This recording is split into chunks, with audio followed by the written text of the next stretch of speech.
Hello friends, Vishal Chhabra academy welcomes you all. हम लोग CTET की सीरीज़ लेकर चल रहे हैं। 2019 से लेकर 2011 तक जितने भी साइंस कंटेंट के पेपर टू के पेपर्स हुए हैं साइंस कंटेंट के, हम उनको लेकर चल रहे हैं। We have covered all the years from 2019 till 2011। आज हमारे 2011 का लास्ट पेपर जो था वो हम डिस्कस कर रहे हैं, जो फर्स्ट बार हुआ था। ठीक है, उसके बाद हम लोग MCQs के साथ आते रहेंगे और बीच बीच में मिलते रहेंगे। बट हमारी 10 ईयर सीरीज़ का जो ये कार्यक्रम है वो हमारा सीटेट एक्सप्रेस वो आज हमारा कंप्लीट हो जाएगा। Okay, so the last question paper series of 10 year series seated 2011 goes right now. Question number 1 goes, bakelite is use in making electrical appliances because it is देखिए, जो बेकेलाइट है, वैसे मैंने सिंथेटिक फाइबर्स में bakelite, thermoplastic, thermosetting सब करवाया हुआ अच्छे से, आप एक बार वो वीडियो देख लीजिएगा। लेकिन वैसे जो बेकेलाइट होता है that is a good insulator of electricity. Thermoplastic नहीं है, गुड कंडक्टर ऑफ हीट नहीं है, गुड कंडक्टर ऑफ इलेक्ट्रिसिटी नहीं है। तो the right option is the good insulator of electricity होने की वजह से बेकेलाइट को मेनली यूज़ किया जाता है। उसके बाद नेक्स्ट क्वेश्चन है, in which of the following cases of motion are the distance moved and the magnitude of displacement equal. देखिए, the distance moved and the magnitude of displacement are equal only in the case of along the straight line, क्योंकि displacement जो होती है that is the shortest path between the initial and the final path. Suppose ये initial path है और ये final path है, ठीक है, this is the shortest distance between the initial and the final path. Okay, so the car moving on a straight line, सिर्फ जो straight line में मूव कर रही होगी वही जो होगी वहाँ पे डिस्टेंस कवर्ड और डिस्प्लेसमेंट जो है वो इक्वल होगी। So will go with the right first option, a car moving on the straight road is the right option. Now we come to the next question. LED and CFL are very commonly used as sources of light in homes. Which of the following statement is true? देखिए, वैसे तो CFL और LED दोनों ही use होते हैं। LED इसकी भी मैंने वीडियो बनाई हुई है LED और CFL के ऊपर, जब मैंने इलेक्ट्रिसिटी का टॉपिक कवर करा था उसमें ये है कंप्लीट, इसकी इलस्ट्रेशन डिस्क्रिप्शन सब कुछ है। लेकिन आजकल जो है वो लाइट एमिटिंग डायोड जो है दे आर बेटर यूज, क्योंकि CFL वगैरह में कुछ टॉक्सिक मटेरियल्स होते हैं, मर्क्यूरी वगैरह होता है जिसको कि प्रेफरेंस नहीं दी जाती। और तो CFL is better because LED contains toxic materials, ये गलत है। थर्ड गलत है कि बोथ आर इक्वली गुड, या दोनों में टॉक्सिक मटेरियल नहीं होते, ऐसा भी नहीं है। तो we will go with the right option, that is option number 2 which is absolutely right. Now the next question is, the air bubble inside the water, जो एयर बबल होता है पानी के अंदर वो कैसे बिहेव करता है, concave lens, convex lens, plano convex lens या कॉन्केव मिरर। देखिए, inside the water the air bubble behaves as a concave lens, या फिर जिसको कि डाइवर्जिंग लेंस भी कहा जाता है। क्या होता है, जैसे कि सपोज़ ये एयर बबल है, तो ये जैसे आई रे ऑफ लाइट, तो उसके बाद ये ऐसे यहाँ से ऐसे गई और फिर उसके बाद ऐसे गई, ठीक है। The thing is this is water, ये पानी है, ठीक है, ये एयर है और ये भी पानी है। ओके, तो अब क्या है कि inside the water the air bubble behaves as a concave lens और द डाइवर्जिंग लेंस, क्योंकि as a light coming out from the air bubble to water will appear to diverge हो रहा है ना, वो डाइवर्जिंग हो रहा है, क्योंकि एयर जो मीडियम है that is rare than the water. So obviously जो लेंस होगा वो कैसे, एयर बबल होगा वो कैसे काम करेगा, कॉन्केव लेंस की तरह, which is option number 1 which is right. Now the next question is, a feather weighing 5 grams and a nail weighing 10 grams have the same kinetic energy. Which of the following statement is true about momentum of two bodies? देखिए, अगर momentum की बात करें तो momentum भी मैंने, खैर उसका फिजिक्स में मैंने एक पोर्शन लिया हुआ है, मोमेंटम का फॉर्मूला वगैरह सब बताया हुआ है। मोमेंटम जो होता है आपको मालूम है कि मास इंटू वेलोसिटी होता है, ठीक है। अब जो मास ज़्यादा होगा या वेलोसिटी ज़्यादा होगी तो ऑब्वियसली मोमेंटम भी ज़्यादा होगा। तो lighter body will have higher momentum, तो ये ऑप्शन गलत है। Both will have equal momentum, ये भी गलत है। It is not possible to compare the momentum, ये भी गलत है। So the only option which goes with this is the heavier body will have the higher momentum. So will go with option number 2 which is absolutely right. Now the next question is, if the pressure over the liquid increases its boiling point, अगर pressure आप increase कर रहे हो liquid के ऊपर तो उसका boiling point क्या होगा। देखो, अगर आप प्रेशर इंक्रीज कर रहे हो तो ऑब्वियसली क्या होगा कि आपको उनको लिक्विड को गैस में बदलने के लिए अधिक ऊर्जा की आवश्यकता होगी, मोर एनर्जी इज रिक्वायर्ड, और मोर एनर्जी के लिए आपको टेम्परेचर बढ़ाना पड़ेगा, तो ऑब्वियसली फिर बॉइलिंग पॉइंट इंक्रीज होगा, डिक्रीज भी नहीं होगा, डज नॉट चेंज भी गलत है, और फर्स्ट डिक्रीजेज इंक्रीजेज बिल्कुल गलत है, तो will go with option number 2 which is absolutely right. Now the next question is a doctor prescribes a medicine to treat hyperacidity. The main ingredient of the medicine is. देखिए जो मैंने ये hyper acidity और ये वाले पूरे जो है एसिड बेसिस एंड सॉल्ट्स के वीडियोस में अच्छे से समझाया हुआ है, आप प्लीज़ उनको ध्यान से एक बार पढ़ लीजिए, it will be beneficial for you. ठीक है, तो वैसे मैं आपको यहाँ पे बता रही हूँ कि जो मेन इंग्रेडिएंट्स होते हैं वो हमारे मैग्नीशियम हाइड्रोक्साइड और मैग्नीशियम क्लोराइड होते हैं, क्योंकि वो मेन ऐसा बेसिक सब्सटेंस है जो कि हाइपर एसिडिटी को कंट्रोल करता है. कैल्शियम कार्बोनेट तो नहीं, बिल्कुल भी नहीं करता. सोडियम कार्बोनेट वैसे थोड़ा बहुत करता है क्योंकि वो भी बेस है. एल्यूमिनियम हाइड्रोक्साइड भी बेस है, लेकिन द मोस्ट एडिबल जो कि एडिबल फॉर्म है और जो हाइपर एसिडिटी को इंक्रीज करता है, तो दैट इज MgCl2 या फिर Mg अगर OH2 आता, मिल्क ऑफ मैग्नीशिया जिसको कहा जाता है, तो हम उसी को क्लिक करते हैं. Okay, we go to the next question now. Non metallic oxides. देखिए ये मेटेलिक ऑक्साइड्स और नॉन मेटेलिक ऑक्साइड्स जो है बहुत अच्छे से मेटल्स एंड नॉन मेटल्स मैंने वीडियो में करवाए हुए हैं, आप उनको जाके देखिए. मेटेलिक ऑक्साइड्स जो होते हैं वो बेसिक नेचर होते हैं, और नॉन मेटेलिक ऑक्साइड्स जो होते हैं वो एसिडिक इन नेचर होते हैं. Okay, so will go with option number 1 which is absolutely right. Now the inner surfaces of the food cans are coated with the tin and not with the zinc. क्यों भाई inner surface जो होते हैं food cans के क्यों tin से होते हैं, क्यों जिंक से क्यों नहीं होते? क्योंकि भाई जिंक जो है वो ज़्यादा रिएक्टिव है. अगर वो फूड जो है उसके साथ रिएक्ट कर जाएगा तो हमारे हेल्थ के लिए हार्मफुल होगा. तो ऑब्वियसली वे टिन लेंगे ना, क्योंकि tin is not so reactive, it doesn't react with the food. So will go with the option number 2 which is absolutely right. Now we come to the next question. A man goes door to door posing as a goldsmith. एक सुनार जो है वो जाता है एक दरवाजे से दूसरे दरवाजे में. He promises to bring back the glitter on the dull gold ornaments. वो कहता है कि पुराने गहनों को चमक दिलवाता हूँ मैं. An unsuspecting woman gives a set of the gold bangles to him which he dips in a particular solution. वो एक औरत क्या करती है, अपने सोने की चूड़ियाँ उसको दे देती है कि चलो भाई इनको चमका दो.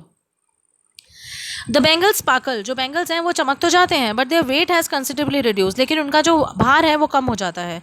उसने ऐसा कौन सा सोल्यूशन यूज़ करा जिससे कि उसने गोल्ड चुरा लिया, इसमें से गोल्ड निकाल लिया. एक्चुअली क्या होता है कि जब हम गोल्ड को कॉन्सेंट्रेटेड हाइड्रोक्लोरिक एसिड और नाइट्रिक एसिड के घोल में डालते हैं, तो जो गोल्ड पार्टिकल्स हैं उनको ये डिस्प्लेस करके गोल्ड को अंदर ले लेता है सॉल्यूशन के अंदर, जिसको वो लोग यूज़ कर लेते हैं और हमारे जो गोल्ड का है वेट कम हो जाता है. ठीक है, सो will go the option number 3 which is absolutely right. Now the next question is bleeding is stopped by the application of alum to a wound. फिटकरी लगाने से ब्लीडिंग क्यों बंद हो जाती है? कि the wound is plugged by the alum chunk. क्या जो वुंड है वो प्लग्ड हो जाती है एलम से? ठीक है, मतलब बिल्कुल टाइट हो जाती है. Alum reduces the temperature near the wound. क्या उसका टेम्परेचर वो कर देता है? Alum is an antiseptic. क्या वो एंटीसेप्टिक है? या सेकेंड ऑप्शन हमारा था alum coagulates the blood and forms a clot. देखो कभी भी ब्लीडिंग तभी स्टॉप होगी जब कोएगुलेशन होगी. ठीक है, और कोएगुलेशन इसीलिए होती है क्योंकि जब थक्का बन जाता है, क्लॉट बन जाता है. तो we'll go with the option number 2 which is absolutely right. When an iron nail is dipped in the copper sulfate solution, the color of the copper sulfate solution fades and a brownish layer is deposited over the iron nail. देखिए आपको भी मालूम है कि हम लोगों ने, मैंने जब टाइप्स ऑफ रिएक्शंस करवाए थे तो मैंने सभी रिएक्शंस करवाए थे, combination, decomposition, displacement, double displacement, सभी मैंने रिएक्शंस को बहुत अच्छे से एक्सप्लेन करा था.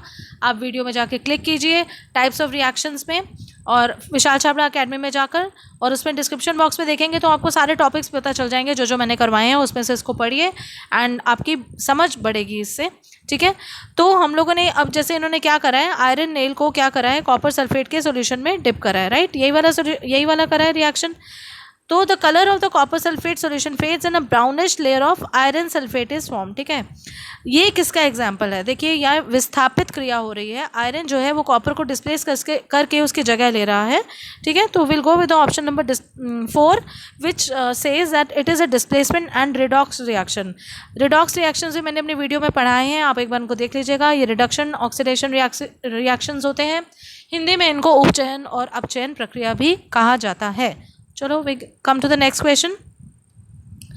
While diluting the sulfuric acid, it is recommended that the acid should be added to water. जब ये भी मैंने आपको एसिड्स बेस एंड सॉल्ट में कंप्लीट बताया है कि कब पानी डालना चाहिए, कब क्या कैसे करना चाहिए। इन्होंने कहा है कि जब हम सल्फ्यूरिक एसिड को हम डाइल्यूट करते हैं तो ये कहा जाता है acid should be added to water, acid को पानी में डालना चाहिए, पानी को एसिड में नहीं डालना चाहिए, ठीक है। ऐसा क्यों कहा है? क्योंकि ये रिएक्शन बहुत हाईली एक्सोथर्मिक होता है। The dilution of acid is highly exothermic and it can cause Burns, ठीक है, ये बर्न्स कर सकता है। इसकी वजह से इसको हम लोगों को आराम से एसिड को पानी के अंदर डालना चाहिए। Now the next question is the thumb of human moves more freely than other fingers. ये भी मैंने मोशन एंड मूवमेंट जब करवाया था तो मैंने इसके सारे जॉइंट्स के बारे में कंप्लीट डिटेल दी थी कि पिवटल जॉइंट कौन सा होता है, ग्लाइडिंग कौन सा होता है, हिंज जॉइंट कौन सा होता है, सैडल जॉइंट कौन सा होता है। जो ह्यूमन थंब में होता है वो एक हॉर्स के सैडल की तरह होता है, तो उसको एक सैडल जॉइंट कहा जाता है। तो will go with option number 4 which is absolutely right. फिर है कि root cap is absent in, root cap जो है किसके अंदर एब्सेंट होता है? देखिए जो ज़ीरोफाइट्स होते हैं, मतलब डेजर्ट वाले, उनको भी कोई फ़र्क नहीं पड़ता। मीज़ोफाइट्स, हेलोफाइट्स, इनको कोई रूट कैप उन सबके बीच में होता है। हाइड्रोफाइट्स में नहीं होता क्योंकि पानी के अंदर जो रूट्स की प्रोटेक्शन की, रूट कैप बेसिकली प्रोटेक्शन के लिए होता है। हाइड्रोफाइट्स में रूट्स जो होती हैं उनको ऐसी प्रोटेक्शन की कोई आवश्यकता नहीं होती। तो इसके लिए क्या, क्योंकि आपको मालूम है पानी के अंदर वैसे जो पौधे होते हैं वो रिबन लाइक होते हैं, झूलने वाले पौधे होते हैं, तो उसमें ऐसी कोई रूट कैप की आवश्यकता नहीं होती। तो will go with those plants which are present in the water, that is option number 2, hydrophytes is the right answer. Now the next question is adding salt and sugar to the food substances helps in preserving them for a longer duration. अगर हम लोग कोई भी salt डाल दें या sugar डाल दें खाने के सब्सटेंस में तो उसको हम प्रिजर्व कर सकते हैं लॉन्गर टाइम के लिए। ऐसा क्या करता है सॉल्ट और शुगर? बेसिकली क्या होता है कि जो एक्स्ट्रा सॉल्ट और शुगर होता है वो जो माइक्रोबियल सेल्स होते हैं ना, उनको पानी उनका चूस लेता है, उनका पानी बाहर निकल आता है। जब पानी बाहर आ जाएगा, एक्सॉस्मोसिस हो जाएगा, मतलब पानी बिल्कुल बाहर आ जाएगा उसका, तो उनके जो सेल्स हैं वो प्लाज्मोलाइज हो जाएंगे, वो डेड हो जाएंगे, ठीक है। तो will go with option number 1, plasmolyze the microbial sales.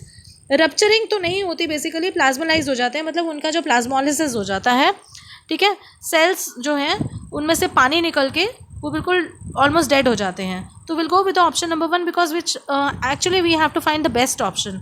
तो rupturing of the microbial cells या change in the shape of the microbial cells, remove water from the food, मतलब these are not the best answers. The best answers is the plasmolysis of microbial cells. Now we come to the next question. Hormone adrenaline.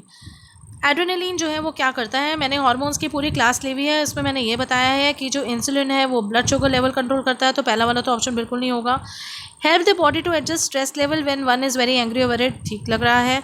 Help controls height, height का बिल्कुल मतलब नहीं है इससे, और electrolytes का balance करने के लिए भी इसका कोई मतलब नहीं है। So option number 2 is adrenaline जो है वो स्ट्रेस लेवल्स को मेंटेन करता है। इसकी वजह से जब हम लोगों को कोई प्रॉब्लम आती है तो हमारी हार्ट बीट तेज़ हो जाती है, मस्कुलर क्रैम्प्स होते हैं, पेट में भी अजीब सी क्रैम्प्स उठते हैं, तो that is only because of the release of adrenaline hormone.